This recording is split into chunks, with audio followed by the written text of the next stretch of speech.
অভয়া তার বিচার পায়নি। আজকে এটাই হলো সবথেকে ইম্পর্টেন্ট।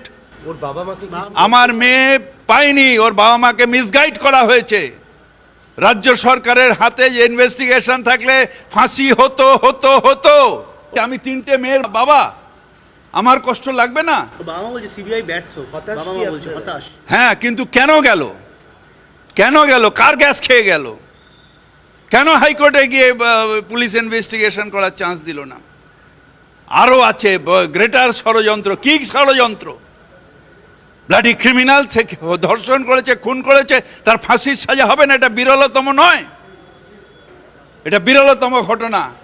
একটা মেয়ে 48 ঘন্টা না কত কনস্ট্যান্ট ডিউটি করেছে, সে রেস্ট নিচ্ছে, সে 36 ঘন্টা 36 ঘন্টা করে সে রেস্ট নিচ্ছে, তাকে ধর্ষণ করে খুন করেছে। এর থেকে অমানবিক কী হয়? পশুও করে না এত।